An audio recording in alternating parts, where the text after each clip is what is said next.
and charm won the day time and time again. His contributions in the Ministry of Finance and as Vice President saw Kenya's economy grow steadily, fueled by a commodities boom, as well as fiscal and monetary policies that were the backbone of his economic philosophy. Believing that Kenya was once again ripe for a vibrant multi-democracy, President Kibaki exited from government and led the charge to keep the ruling party accountable.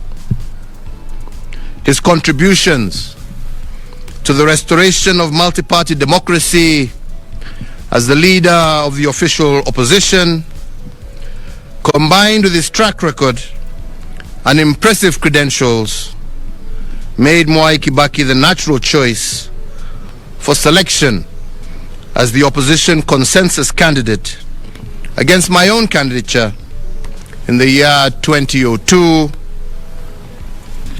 and the presidential elections that followed thereafter. On the 30th of December 2002, Mwai Kibaki was sworn in as the third President of the Republic of Kenya. He served as head of state and government until the 9th of April 2013. The late former president's administration conceptualized and spearheaded transformation in crucial sectors such as education through the globally lauded free primary education program, infrastructure developments in transport and energy, and increasing the availability and access to health care for his fellow Kenyans. In honor of this great statesman, Kenya remains committed to maintaining policies that promote economic and social empowerment, democracy, the rule of law, and respect for human rights. The late President Kibaki championed the realization and objectives of the East African Community Common Market, of trade liberalization for the citizens of partner states of the East African Community.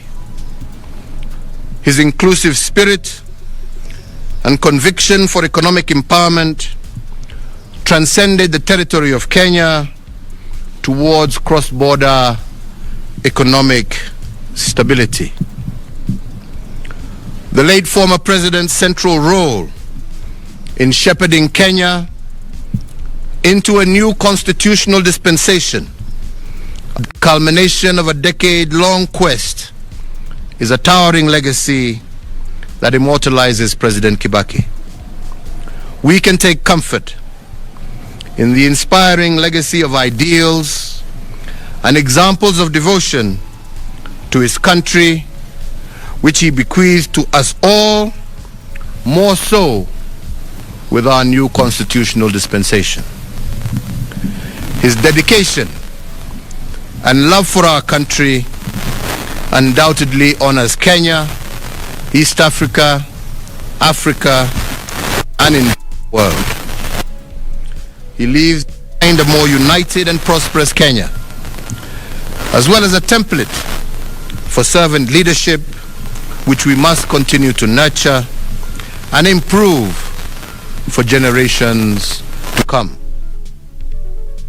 And on his passing, today we once again renew our pledge in tribute to our great leader to foster.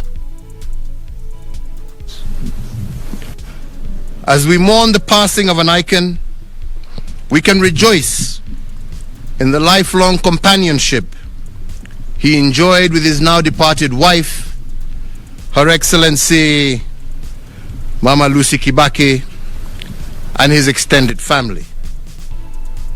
Today, our sincere sympathy to his children, Judy Wanjiko, Jimmy Kibaki, David Kagi, and Tony Githinji, and to their families, and for all who mourn the passing of this great leader. As the late former president served Kenya, Africa, and the world, he also remained a deeply devoted family man, an avid golfer, and an earnest friend to many. To them we say that while Emilio Mwai Kibaki is no longer with us in body, his spirit, legacy, values, and ideals live on in each one of us and in the limitless ways that he made Kenya immeasurably better. Mwai Kibaki lives on in the hearts of millions of Kenyans, East Africans, and Africans who benefited from his leadership, admired his character, and were inspired by his example. Mwai Kibaki lives on in our fond memories of his strength of will, his charm, his wit, and his passionate love for God, for family, and for nation.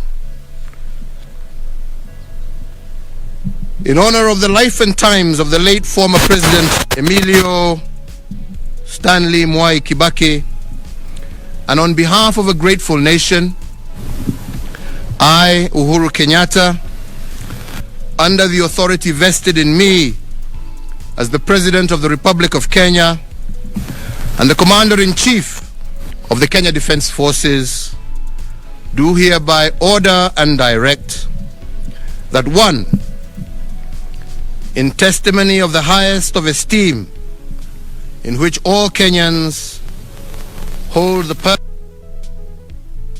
of Mwai Kibaki, the nation will observe a period of national mourning from today until sunset.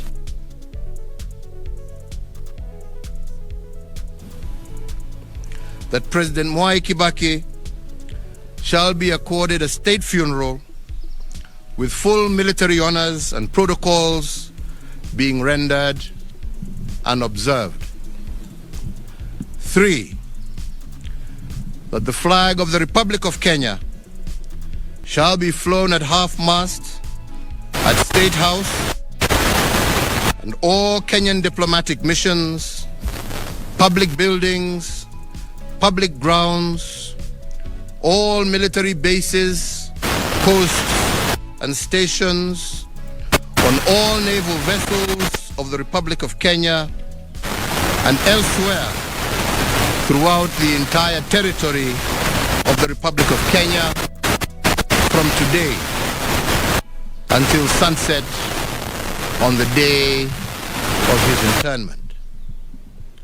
And 4, that the President, the Deputy President, the Chief Justice, Cabinet Secretaries, the Speaker of the National Assembly, the Speaker of the Senate, Kenya's diplomats abroad, and whomsoever else is so authorized by law,